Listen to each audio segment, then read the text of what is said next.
말씀을 나누고 있습니다. 느헤미야의 말씀은 총 13장으로 구성되어 있습니다. 그 중에 다음과 같이 5번에 걸쳐서 명단이 기록되어져 있습니다. 좀 작긴 한데 참고하시면 되겠습니다. 우리 3장에 보면 예루살렘 성벽 재건 공사에 참여한 사람들의 이름이 나열되어 있습니다. 7장에 가서는 바벨론 포로에서 가장 먼저 스룹바벨과 함께 돌아온 1차 포로 귀환자들의 이름이 기록되어져 있습니다.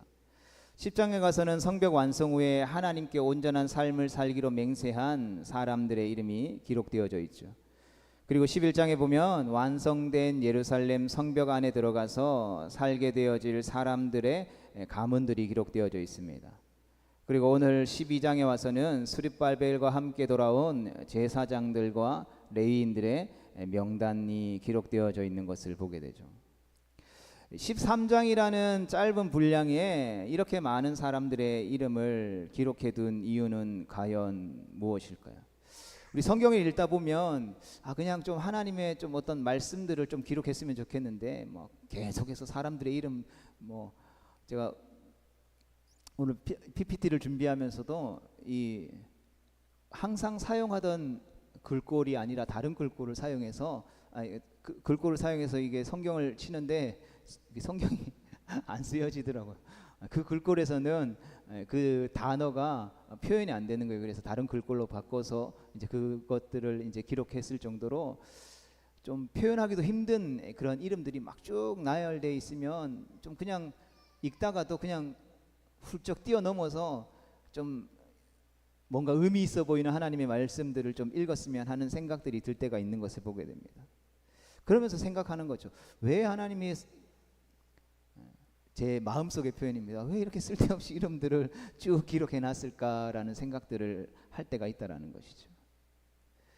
그런데 이것은 어떠한 의미였는가를 조금 이렇게 말씀을 연구하면서 살펴봤더니 이스라엘 회복에 대한 하나님의 관심의 표현이었다라는 것이죠. 그러니까 하나님이 하나님의 나라와 그분의 영광을 위해서 헌신하며 충성하는 사람들과 그들이 행했던 업적들을 절대로 잊지 않으신다라는 것이라는 것이죠. 우리가 하나님을 위해서 어떤 일들을 할 때에, 하나님의 나라를 위해서 우리가 어떠한 헌신들을 할 때에 하나님이 그것을 결코 잊어버리지 않는다라는 것을 직접적으로 또는 간접적으로 말씀해 주고 계시다라는 것이죠. 이에 우리는 사람들에게는 잊혀질지라도 역사의 주관자이신 하나님께 잊혀지지 않는 인생이 될 때에 우리는 진짜 성공한 인생, 진짜 의미 있고 가치 있는 인생을 살아갈 수 있다라는 사실을 우리가 다시 한 번 더 기억할 수 있게 되기를, 또 그러한 믿음의 백성 되어지기로 결단하며 다짐하며 나아갈 수 있는 우리 모두가 되어질 수 있기를 주님의 이름으로 축복합니다. 이제 이스라엘 백성들은 성벽을 완공했습니다. 느헤미야서는 수천 킬로 떨어진 왕궁에서 살아가던 느헤미야가 이스라엘의 무너졌고 회파되어졌던 그 성벽의 처참한 소식을 듣게 되고 하나님 앞에 기도함으로 다시 예루살렘으로 돌아와서 무너졌던 예루살렘의 성벽을 재건하는 기록의 말씀입니다. 이제 이스라엘 백성들은 그러한 수건 사업이었던 성벽을 완성하게 되었던 것이죠. 그들은 자발적으로 성벽 앞 수문 앞 광장에 모여서 학사 에스라가 전하는 하나님의 말씀을 들었고 그 말씀에 감동받아서 눈물 어린 회개와 깊은 자아의 성찰의 시간을 가지게 됩니다. 그리고 그들은 오랫동안 수천 년 동안 잃어버렸던 절기인 나팔절과 초막절을 통해서 공동체로서 누릴 수 있는 기쁨을 경험했다라는 것이죠. 그리고 이들은 거기에 멈추지 않고 힘을 얻게 되자 다시 그들은 말씀 앞에 서게 됩니다. 그리고 말씀을 보는 가운데에 깊은 회개를 경험하게 되었고 그들은 영적으로 새롭게 되어지는 감격을 누리게 되죠. 이때 이 감동에 멈춰서는 것이 아니라 이스라엘 백성들의 지도자들은 조상들이 지었던 죄를 우리는 이제 다시 반복하지 않겠다라고 결단하며 하나님 앞에 언약하며 맹세하고 이어서 성벽 안에 들어가서 살아야 할 사람들을 선정하게 됩니다. 이를 위해 이스라엘 백성들은 때로는 하나님의 뜻을 간구하며 제비를 뽑았고, 또 자원하여 그 성벽 안에 들어갈 살 사람들을 받았습니다. 이 모든 과정을 볼 때 이제 이들이 해야 할 사명이 다 완수된 듯 보이는 것이죠. 성 안에 이제 들어가서 잘 살고 재정비된 조직대로 움직이기만 하면 모든 것이 완벽해 보인다라는 것이죠. 하지만 그들의 여정은 여기서 끝나지 않았습니다. 그렇다면 과연 무엇이 남아 있었을까요? 놀랍게도 이 모든 과정을 끝낸 이스라엘 백성들은 삶의 자리로 돌아가기 전에 드디어 완공된 성벽을 하나님께 봉헌하는 낙성식을 가지게 됩니다. 사실 이스라엘 백성들이 강대국이었을 때에 그들이 하나님께서 허락하시는 축복 안에서 이 고대 근동지방, 지금의 이스라엘 주변의 중동 지역을 주름잡던 그때에도 이 성전의 성벽을 봉헌하는 예식을 드린 예는 없는 듯합니다. 그런데 지금 이스라엘 백성들은 그동안 여기까지 인도하신 하나님의 은혜에 대한 감사의 의미로 가장 먼저 하나님께 드릴 감사의 예배를 준비하고 있다라는 것이죠. 오늘 본문 느헤미야 12장의 우리 말씀 47절까지의 말씀 중에 우리가 다 읽지는 않았지만 이 12장의 말씀을 보면 감사하다라는 표현이 6번, 즐거워하다라는 표현이 7번, 그리고 노래하며 찬양하다라는 표현이 8번이나 반복되어지는 것을 보게 되는 것이죠. 이스라엘 백성은 엄청난 감사와 기쁨으로 하나님 앞에 축제의 예배를 드리고 있다라는 것을 우리는 알 수 있는 것입니다. 그러하기에 감사를 잃어버리고 불평과 불만으로 가득한 이 시대를 살아가고 있는 우리에게 있어서 이 느헤미야 12장에 이스라엘이 어떻게 하나님께 감사드렸는지를 통해서 우리의 잃어버렸던 그 감사를 다시 회복하게 하시는 것이죠.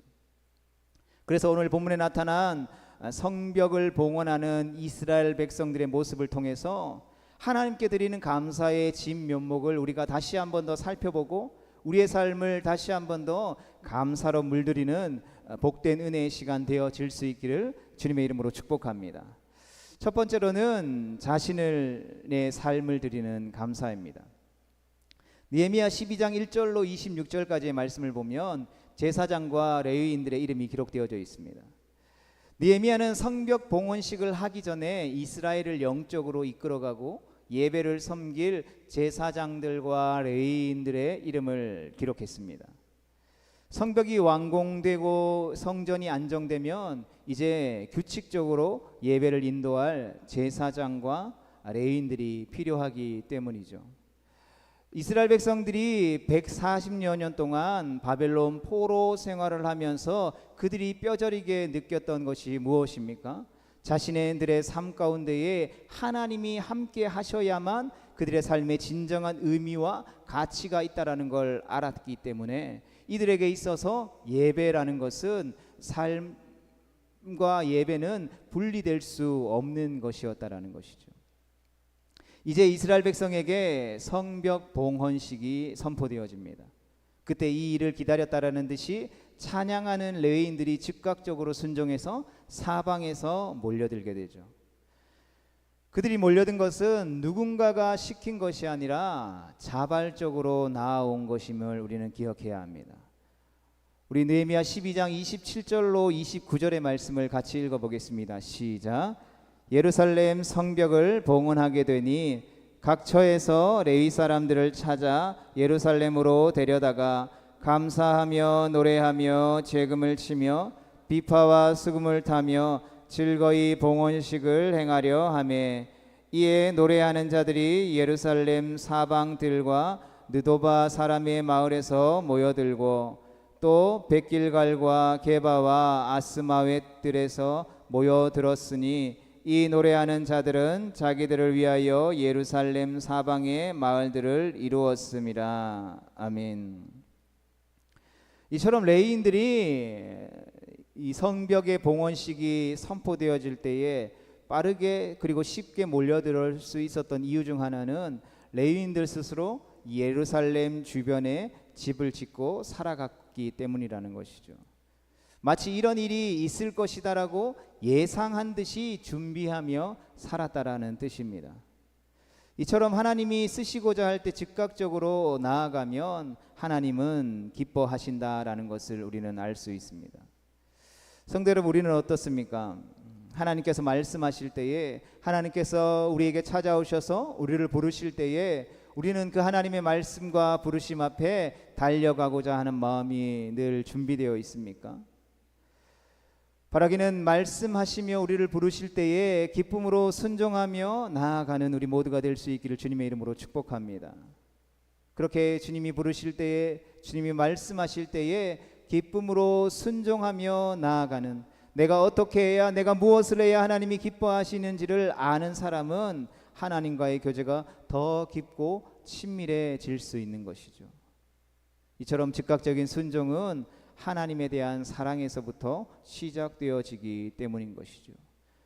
그래서 우리가 예배하면서 주님 앞에 무엇인가를 행하기에 앞서 우리가 늘 점검하고 기억해야 되는 것은 주님과 우리의 사랑의 관계이죠.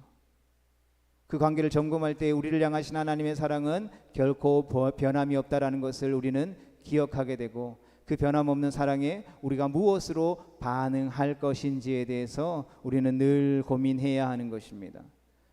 우리는 예배 드릴 때마다 사무엘상 15장 22절에 주님께서 말씀하고 계신 그 말씀을 기억하게 됩니다. 그 말씀은 무엇입니까? 바로 순종이 제사보다 낫다라는 말씀을 기억해야 하는 것이죠. 왜 하나님은 이 순종이 제사보다 낫다라는 것을 기억하게 하십니까? 이 말씀의 배경은 이스라엘 백성, 사울이 왕으로 있던 이스라엘 백성들이 이방 나라와 전쟁을 앞두고 있을 때에 사람들이 사무엘을 기다렸습니다. 당시에 하나님 앞에 제사 드릴 수 있는 사람은 사무엘 뿐이었다라는 것이죠. 하나님께서 이 전쟁에 승리하게 하실 것인가, 우리와 함께 하실 것인가에 대한 확신을 사무엘이 드리는 예배를 통해서 이들은 확신을 얻고 하나님이 말씀하시면 나아가고자 했던 것이죠. 하루가 지나고 이틀이 지나고 사무엘이 약속한 시간이 되어도 오지 않자 사울 왕의 마음에 불안함과 두려움이 찾아오게 되죠. 이스라엘 백성들은 사울 왕에게 찾아가서 계속해서 백성이 요동하고 있음을 이야기하자 사울이 어떠한 행동들을 취하게 됩니까? 스스로 자신이 제사장이 되어 제사장 이외에는 드려서는 안 되는 제사를 하나님 앞에 올려드리게 되죠. 그 예배를 드릴 때에 사무엘이 도착해서 사울을 책망하게 되죠. 사울 왕이여, 어찌 해서는 안 되는 제사를 하나님 앞에 드리게 되었습니까? 그리고 사울은 그 사무엘의 대답 앞에 하나님 앞에 예배 드리는 것이 뭐 잘못된 일이냐는 듯이 핑계를 대며 말하죠. 그때 하나님은 사무엘 선지자를 통하여서 사울 왕에게 이렇게 이야기합니다. 순종이 제사보다 낫다라는 것이죠. 이 말씀은 궁극적으로 삶의 제사를 뜻하는 표현입니다. 삶의 예배라고 하는 것은, 삶의 제사라고 하는 것은 내가 제물이 되어서 나 자신을 하나님께 드리는 것이죠. 그러므로 우리는 살아있는 제물이 되어져야 하는 것입니다. 그렇게 예배 드릴 때 우리가 어떻게 되어져야 하는 것입니까? 내가 죽어져야 되는 것이죠. 내가 죽어져야, 그래야 하나님이 고치시고 새롭게 하시는 하나님의 부활의 능력을 맛볼 수 있게 되어지는 것입니다. 이런 의미에서 이스라엘 백성들 가운데에 특별히 예배를 인도하는 제사장과 레위인들 사이에 정결의식이 시작되어지게 됩니다. 제사장과 레위인들은 하나님 앞에 예배드리기에 앞서 목욕 제계를 하죠. 느헤미야 12장 30절의 말씀 같이 보겠습니다. 시작. 제사장들과 레위 사람들이 몸을 정결하게 하고 또 백성과 성문과 성벽을 정결하게 하니라. 아멘. 낙성식을 하기에 앞서서 정결의식을 한 이유는 무엇이었을까요? 그들은 하나님의 백성으로 세상의 죄와 분리되도록 몸과 마음으로부터 예배를 준비하기 위함이었던 것이죠. 그들은 단순히 성전과 성벽을 재건하는 것뿐만 아니라 몸과 마음을 새롭게 세우고자 했던 것이죠. 사실 모든 예식과 우리가 신앙생활을 하면서 지켜야 하는 어떤 법칙들은 이처럼 겉으로 드러나는 형식이 중요한 것이 아니라 우리의 마음의 중심과 동기가 중요하다라는 것을 우리는 기억해야 합니다. 오늘 본문 말씀을 통해서 느헤미야가 우리에게 주는 교훈이 바로 여기 있는 것이죠. 무너진 예배를 다시 세우고 그 겉으로 세워진 성벽에 재건되어지는 겉모습이 끝이 아니라 무너진 마음의 정결을 이스라엘 백성들은 생각했다라는 것이죠. 이것은 이 시대를 살아가는 우리에게 주시는 말씀이기도 합니다. 오늘날 한국교회는 경건의 모양은 있지만 아름다운 건물을 짓고 주일이 되면 성경책을 옆에 끼고 교회에 드러나는 사람들은 많지만 능력은 사라져버린 시대를 우리가 살아가고 있다는 것이죠. 세상의 그 누구도 교회를 향하여서 도움을 요청하지 않는 시대를 우리가 살아가고 있다는 것입니다. 우리는 여러 가지 삶의 상황들을 통해서 소홀히 했던 우리의 예배의 모습이 우리 안에 있다는 것을 발견하고 점검해서 느헤미야 공동체로부터 다시 한 번 더 이 예배를 대하는 자세, 마음의 중심을 받으시는 하나님 아버지의 마음을 배울 필요가 있는 것입니다. 우리 함께 읽어보겠습니다. 시작. 하나님은 우리의 일부를 원하시는 것이 아니라 삶의 전부를 원하십니다. 아멘. 이스라엘 백성들은 고난을 겪을 때도 성벽을 쌓아 올리며 삶을 드리는 예배를 배워나간 것이죠. 그들은 그렇게 가장 열악한 상황에서 예배하는 방법을 배웠습니다. 그들이 감사하며 나아갈 때에 그들은 자신들의 삶 전체를 하나님께 드리기를 기뻐했습니다. 바라기는 우리 모두가 어떠한 상황 가운데에서도 우리의 삶을 하나님 앞에 온전히 내어드리는 영과 진리의 참된 예배자들 되어질 수 있기를 주님의 이름으로 축복합니다. 두 번째로는 예배와 찬양을 통한 기쁨의 감사입니다. 그리스도인들은 남들이 보기에는 도저히 감사할 수 없는 상황과 환경 가운데에서도 감사하는 사람이어야 합니다. 과연 나는 감사할 수 있을까? 남들이 보기에 도저히 감사할 수 없는 상황과 환경 가운데 나는 감사할 수 있는 사람인가? 라고 나의 삶을 곰곰이 들여다보면 그러해야 하지만 그렇지 못할 때가 너무나도 많다라는 것을 발견합니다. 그러면서 그렇게 감사하지 못하는 이유들에 대해서 하나하나 나열하게 돼요. 하나님, 제 상황은 이렇습니다. 하나님은 제 환경은 이렇습니다. 하나님, 제 형편은 이렇습니다. 참 고통스럽죠. 이 상황에서 어떻게 감사할 수 있겠습니까?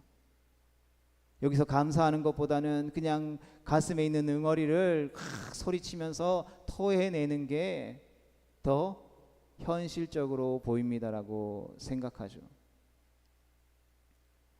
그럴 때마다 여러 가지 말씀이 저에게 도전 주기도 하지만 저희 아버지가 저희 가정이 믿음의 가정이 되고 나서 이제 가정에 가훈을 세워주셨거든요.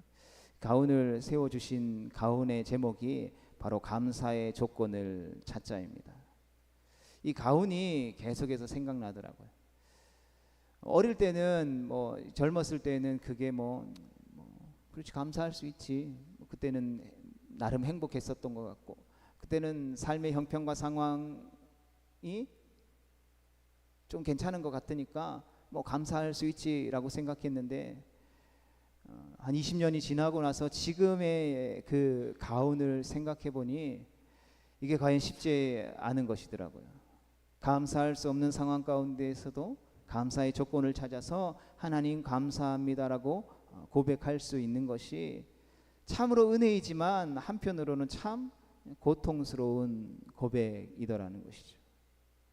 그럼에도 불구하고 그러한 고통스러운 인간적인 생각과 마음 속에 하나님이 말씀해 주시는 주님의 음성은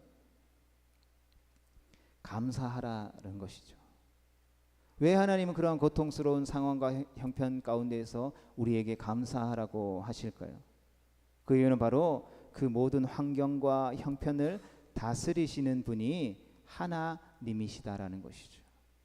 우리가 감사할 수 없는 상황 가운데에서도 감사할 수 있는 이유는 환경을 다스리고 우리의 삶의 형편을 다스리고 인도하시는 분이 하나님이시라는 것을 믿기 때문이라는 것입니다.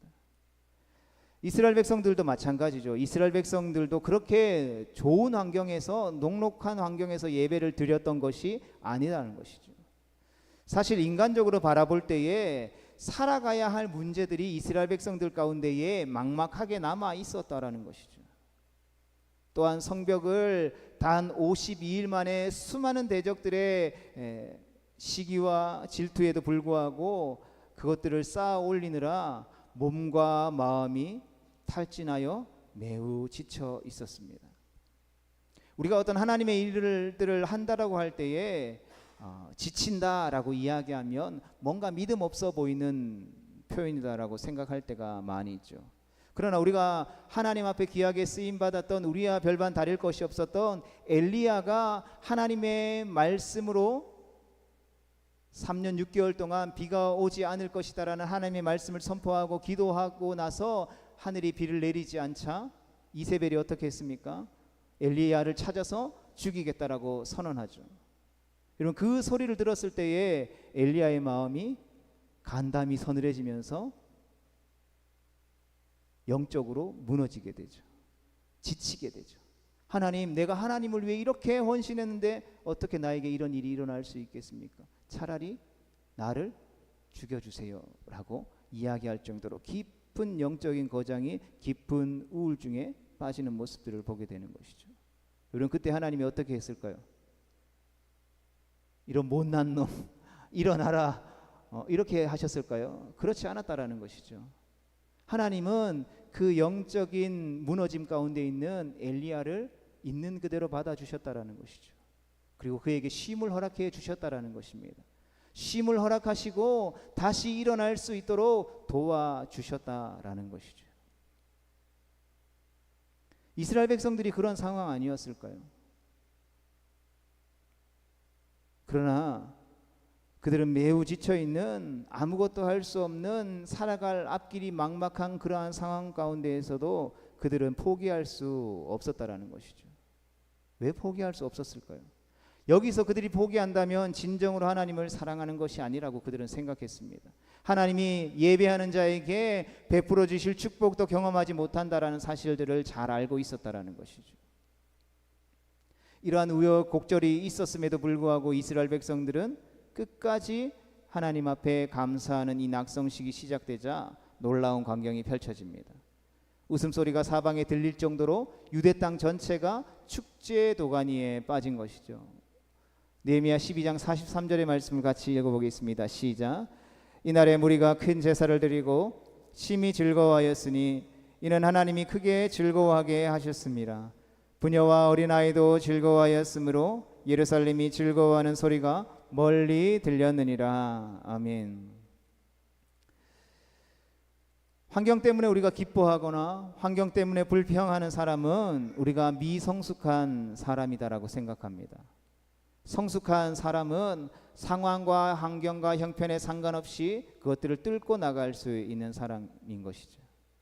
우리는 환경을 지배할 수 있습니다. 하나님이 우리와 함께 하시기에 이스라엘 백성은 가장 힘들고 지쳐 있는 중에도 이렇게 즐거워했다라는 것이죠. 여러분, 이스라엘 백성들의 상황은 기뻐할 수 있는 상황이 아니었다라는 것이죠.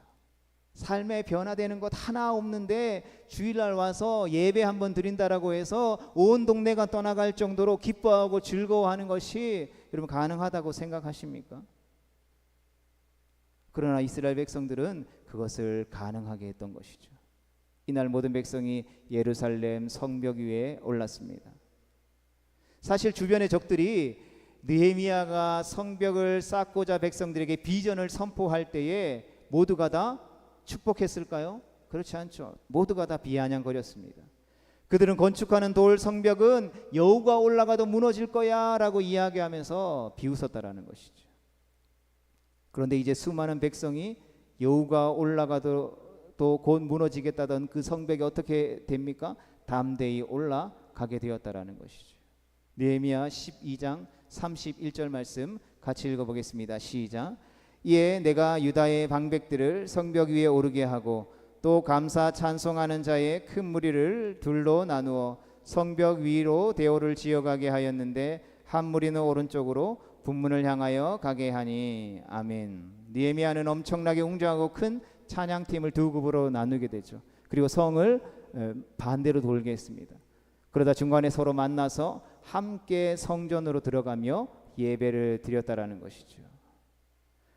여러분, 모든 대적들이 비아냥거리며 비웃으며 불가능할 것이다라고 생각하고 말했던 그 성벽을 올라 거닐며 노래하며 춤추며 하나님을 찬양하는 이스라엘 백성들의 모습을 상상해 보십시오. 그리고 얼마나 큰 감격과 기쁨이 있었겠습니까? 마음속 깊은 곳에서부터 우러나오는 엄청난 기쁨과 감격은 그동안의 모든 아픔과 어려움을 씻어내기에 충분했을 것입니다. 성도 여러분, 이처럼 예배에는 반드시 기쁨의 제사가 있어야 하는 것입니다. 우리가 상한 마음으로 통회하는 심령으로 몸과 마음을 드리는 거룩한 삶의 예배를 지나게 되면 이제 하나님만이 우리에게 주실 수 있는 기쁨의 제사가 우리 가운데에 남게 되는 것이죠. 십자가를 통과하면 반드시 부활의 역사가 있다라는 것을 우리는 반드시 기억해야 하는 것입니다. 우리 12장 43절의 말씀을 다시 한 번 더 읽어보겠습니다. 시작. 이날에 큰 제사를 드리고 심히 즐거워하였으니 이는 하나님이 크게 즐거워하게 하셨음이라. 부녀와 어린아이도 즐거워하였으므로 예루살렘이 즐거워하는 소리가 멀리 들렸느니라. 아멘. 이스라엘 사람들이 정말로 오랜만에 하나님께 최선을 다해 제사를 드리고 심히 즐거워한 것입니다. 모든 예배를 받으시는 하나님이 그들을 즐겁게 하셨기 때문인 것이죠. 그러기에 성도의 기쁨의 원천은 하나님이신 줄 믿습니다. 교회에 와서 예배는 너무 지루하고 즐거워하고 그냥 성도들과 교제하고 노는 것만 기뻐한다면 과연 누가 그 사람을 진정한 그리스도인이라고 할 수 있겠습니까? 성도의 진정한 교제의 기쁨은 먼저 예배를 통해서 하나님을 만나고 경험함으로 그 삶 가운데 부어주시는 그 기쁨이 임할 때에 주 안에서 한 몸으로 부른 지체들과도 그 기쁨을 나누고 공유할 수 있는 것이죠. 인간은 자기의 삶의 생사복을 다스리는 분이 하나님이시라는 걸 깨달을 때에 참된 평안을 얻을 수 있게 되는 것이죠. 나를 웃게 만들고 나를 즐겁게 만들고 나에게 참된 기쁨을 주는 주체가 바로 하나님이시라는 것을 발견하는 것이 참된 신앙이라는 것입니다. 그리고 이 사실을 경험할 때에 비로소 참으로 감사하는 삶이 우리 가운데 시작되어질 수 있는 것이죠. 이처럼 느헤미야 공동체는 예배와 찬양을 통해서 기쁨의 감사를 주님 앞에 올려드렸던 것이죠. 바라긴 우리도 그러한 기쁨의 찬양을 주님 앞에 날마다 올려드릴 수 있게 되기를 주님의 이름으로 축복합니다. 세 번째로는 소유를 통한 감사입니다. 이스라엘 백성들은 주님 안에서 기뻐하고 또 기뻐했습니다. 그래서 그들은 율법의 명령에 기록된 대로 제사장과 레위인들을 섬기기 위해 처음 익은 곡식과 수입의 10분의 1을 가져오게 되죠.